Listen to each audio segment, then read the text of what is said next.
یعنی اگه اسکیموها قرار بود بیان ایران یه دونه بخاری برقی بخرن و با خودشون ببرن قطب، قطعا اینم جزء یکی از گزینه‌هاشون بود.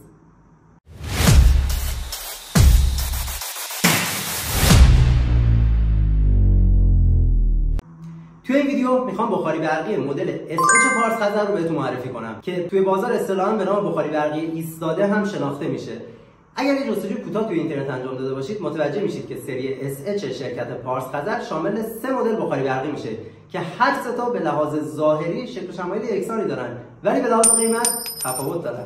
توی این ویدیو میخوام راجع به این تفاوت قیمت صحبت کنم، در مورد توانشون، در مورد سرعت گرم کردن المنتشون، راجع به کارت گارانتیشون و خدمات پس از فروش و شرایطی که شاملش میشه، قدرت پرتاب بادش، اینا همه رو در قالب تست نشون خواهم داد. پس آخر این ویدیو با من همراه باش.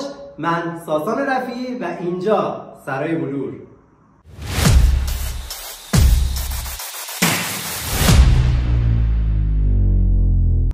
قبل از هر چیزی لازم اینو بگم که این شرکت یعنی پارس خزر 6 تا مدل بخاری برقی داره که توی پست‌های دیگه راجع به تمام اون بخاری برقی رو صحبت کردیم با توجه به فضایی که اینا گرم میکنن، متراژی که شما احتیاج دارید برای گرم کردن و میتونید ویدیوهای کامل معرفی اون محصولات رو هم ببینید که بهترین انتخاب رو داشته باشید از بین این 5 6 تا مدل، چون این 5 6 تا مدل همشون هم با هم یه تفاوت قیمت‌های جزئی دارن. پس خیلی بهتره که دقیق بر اساس نیازتون اون چیزی رو که میخواید انتخاب کنید. پس اون ویدیوهای دیگر رو حتما ببینید.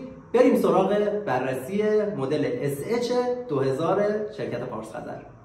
خب زمانی که این محصول به دست شما میرسه، اگر کالا نو باشه و اورجینال باشه قطعا باید با این شمایل وکیوم شده برسه به دستتون. حتما چک بکنید که این شناسه کالا و کد پیگیری رو کنارش داشته باشه، بارکد خورده باشه که نشان از اصل بودن این کالا هستش. به لحاظ ظاهری ابعاد و اندازه های این بخاری برقی 40 سانت در حدوداً 30 سانت هستش. ابعاد جمع جوری محسوب میشه و خب مناسبه برای مصارف خانگی. جنس بدنه این محصول مثل فرنیچر رومیزی که توی پست قبلی بررسیش کردیم از جنس پلاستیک هستش. پلاستیکش هم پلاستیک ضخیمی هست. تغییر رنگ و تغییر فرم به لحاظ حرارتی که داره بهش میخوره طبق نظرات کاربران توی اینترنت مشاهده نکردیم. یه جلو پنجره اینجا داره که از جنس فلز هست که با رنگ کوره‌ای رنگ‌آمیزی شده. اتفاق خیلی خوبیه از این بابت که حرارتی که المنت داره تولید میکنه بسیار بالاست و این فلز در مقابل تغییر شکل دادن یا دفرم شدن به لحاظ این حرارت مقاوم هست و خب از این بابت میتونیم که نمره قبولی رو بهش بدیم. به لحاظ ظاهری 2 تا دکمه دیگه هم اینجا هستش. دکمه اول برای المنت 1 این بخاری هستش و دکمه 2 برای 2 المنت کار کردنش. این وسط هم یه دونه پیچ ترموستات داریم که خب روال کارش به مانند بقیه بخاری برقی پارس خزر هستش، یعنی باید بذاریم که دمای محیط به اون دمایی که میخوایم برسه و وقتی این که پیچ ترموستات رو بچرخونید یه تق کوچیکی صدا میده. همین صدای ترموستات هست، یعنی توی همون دما سعی میکنه که قطع کنه. منتها باز هم باید اشاره بکنم که این ترموستات اونقدری که باید دقیق کار نمیکنه متاسفانه و از این بابت یه دیسلایک میتونم بهش بدم. خب قسمت جلوی محصول دیگه چیز خاصی نداره. در قسمت پشت این بخاری برقی یک چیزی که خیلی مهمه که باید بدونید اینه که دکمه روشن و خاموشش این قسمت هست و به صورت خیلی ساده و مینیمال هم طراحی شده که کار کردن باش خیلی راحته. یک دونه دستگیره اینجا قرار داده شده برای جابجایی راحت‌تر این بخاری برای توی اتاق که خواستید که این ور اون ورش بکنید و یه فن بزرگ که از این قسمت میتونید کامل فن این محصول رو ببینید. نکته که خیلی مهمه که باید اینجا توضیح بدم اینه که ببینید این بخاری برقی های این سری بخاری برقی های SH یا ایستاده پارس خزر مناسب برای فضاهای هولوش 12 تا 15 متر، یعنی اگه فضاتون دیگه از 15 متر بیشتر نیست این بخاری خیلی گزینه مناسب و مطلوبی محسوب میشه برای گرم کردن این محیط به نسبت اون فنهیتر رومیزی پارس خزر. اون فنهیتر رومیزی پارس خزر به خاطر اینکه فن کوچیکتری داره هوای کمتری رو میتونه گرم بکنه در لحظه و ممکنه بخواید محیط رو باهاش گرم بکنید زمان زیادی رو ببره و به تبع مصرف برقش بالاتره. این محصول هم مثل باقی محصولات پارس خزر یک گارانتی 25 ماهه، کارت گارانتی 25 ماهه همراهش هستش که حتما باید توسط نماینده پایندگی‌های معتبر یا فروشگاه‌های معتبر مهر امضا شده باشه که قابلیت استفاده داشته باشه و یک دفترچه محصول همراه این هستش که توضیحات ایمنی و سایر موارد رو نوشته. یک نکته خیلی مهم دیگه ای هم که این دستگاه داره، این دستگاه موقعی که تکون می‌خوره یه صدای تلق تلقی تقریبا از توش میاد. به این علت هستش که این قطع کن اتومات محصول هست. توی دفترچه محصولش هم توضیحات نوشته شده که اگر دستگاه بیش از حد گرم بشه، یعنی اگر چیزی روش بیفته یا مثلا پتویی، پارچه یا هر چیزی، این قطع کن اتومات باعث میشه که دستگاه عملکرد خودش رو قطع کنه. اگه تا اینجای ویدیو با من همراه بودید، خوشحال میشم که پست رو لایک کنید تا برم سراغ دو تا از تست‌های خیلی مهم برای این بخاری برقی، یعنی تست سرعت گرمایش المنت و تست قدرت پرتاب باد. منتها قبل از اینکه این تست‌ها رو بخوام انجام بدم، یه نکته خیلی مهم رو باید بگم که تفاوت سه تا بخاری برقی ایستاده پارس خزر هستش با هم.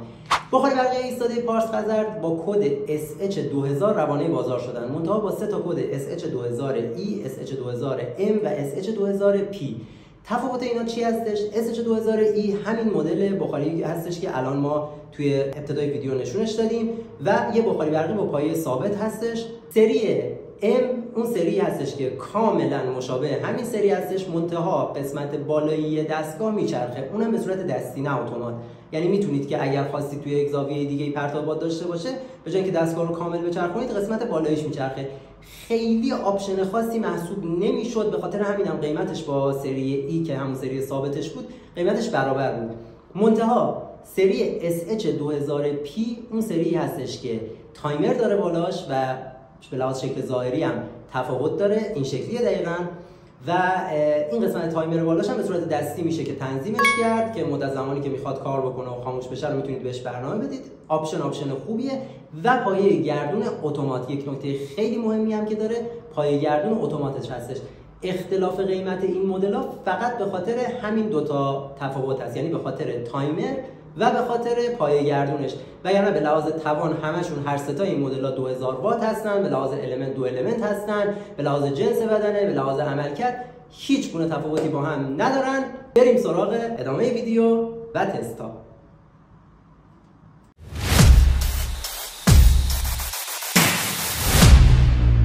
خب الان همه چی آماده است که سرعت گرمایش المنت این بخاری رو تست بکنیم و ببینیم که تقریبا چقدر طول میکشه که به اون ماکسیمومش برسه و کاملا داغ بشه المنت.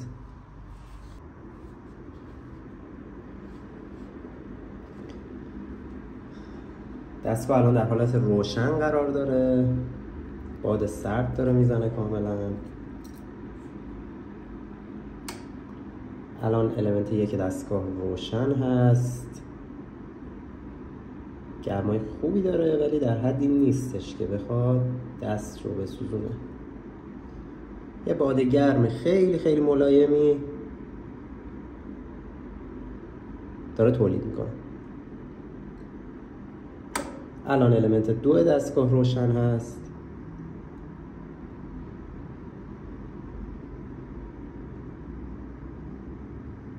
دیگه داره داغ میشه کاملا و بله دیگه از اینجا به بعد نمیشه نگه داشت و یک پرتاب باد داغ کاملا قوی تقریبا هولوش 15 ثانیه طول کشید.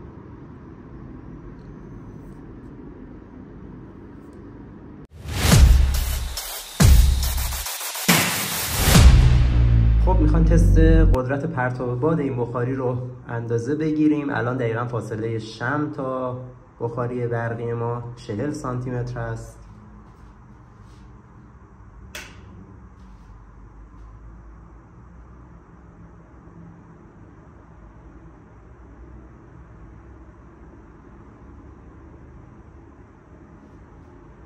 الان دقیقا فاصله بخاری تا شمع 80 سانتی متر است.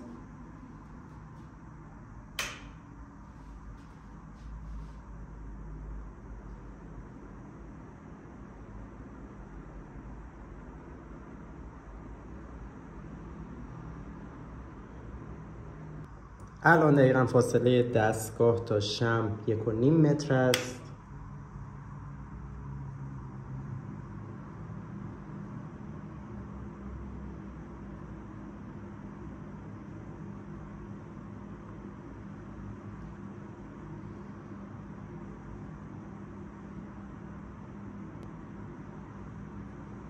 خب تست های محصول هم انجام شد و حالا وقتشه که طبق روال همیشه به این محصول نمره بدیم.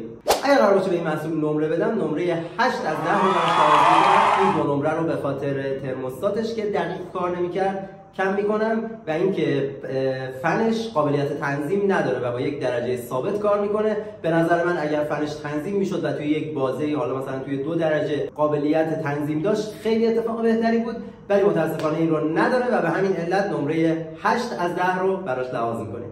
اگر قصد خرید این محصول رو دارید میتونید از طریق وبسایت سرای بلور اقدام به ثبت سفارش بکنید. کالاهاشون 7 روز مدت تست دارن و اگر تو این مدت مشکلی وجود داشته باشه میتونید که به راحتی مرجوع بکنید. و نکته مهمتر از اون اینه که کالاهای پارس خزرشون با مهر و امضای رسمی شرکت پارس خزر روی کارت گارانتیش خدمتتون ارسال میشه و به همین دلیل برای گارانتیش هم هیچ مشکلی وجود نداره. خیلی ممنون از اینکه این ویدیو رو تا اینجا تماشا کردید. من ساسان رفیعی و اینجا سرای بلور.